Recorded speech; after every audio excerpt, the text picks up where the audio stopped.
71 na brown eggs ang nakolekta ko mula sa aking mga free-range chickens. 71! Puno na yung ating lalagyan ng itlog. Nangingitlog na kasi ang ating layers 2 at marami na silang iniitlog. Update sa ating layers 2 muna tayo. Okay, dito pala sa ilalim. Nakabulo na tayo. May isa pa doon. Ang ganda nila at ang daming brown eggs. Dito naman ako sa ating layers 2, no? Tayo ay magko-collect ng itlog. Kasi naman, napakarami na ng kanilang iniitlog. Tingnan naman kaingay nila, di ba? Huni ng mga layers. Pero may nakita ko kaninang, dalawang nasa labas. Ulihin muna natin yung dalawang nasa labas. Kaso, bago tayo mag-umpisa, may mga layers sa labas ng paddock. Pinapapasok dapat ito kagad kasi baka umitlog sila sa labas. Sayang kasi pag umiitlog sila sa labas, hindi ko na pinapakuha ito kapag nakita namin. Kasi, ang risk ay baka ilang araw na ito sa labas. Hindi lang napansin at sira na pala ito. Kaya napakahalaga na makontain sila. At ito ang problema pagpasok ko sa paddock. May isang patay na manok. Patay na ito, manok. Saan? Akala ko yung pilay kanina. May palaka kasi kami na nakita kanina na pinag-aagawan ng mga manok. Possible na nakakalason. Sana naman ay hindi maapektuhan ng ibang manok na nakipag-agawan sa palaka. Tapos itong isa, sumabit ang paa sa net. Kaya yan, pilay ang paa. Aray ko. Sayang na sayang kapag may ganito. Kaya pinag-jogging ko muna sila May mahina ba dito?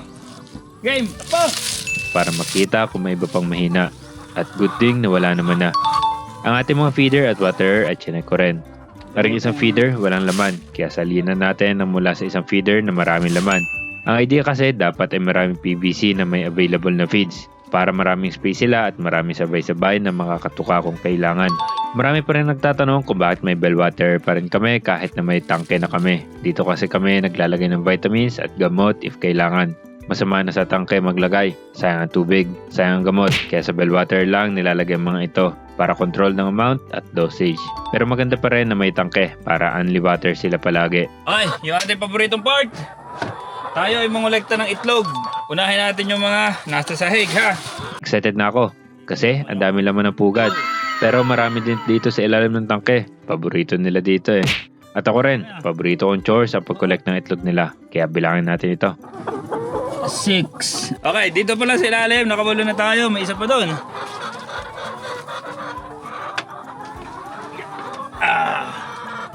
Siyam. 22. 55.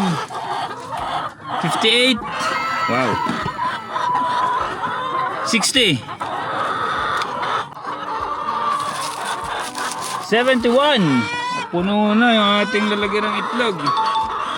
So, sa collection natin ngayon, 71. 71 na itlog. Nagpatak pa. Mula sa ating layers 2.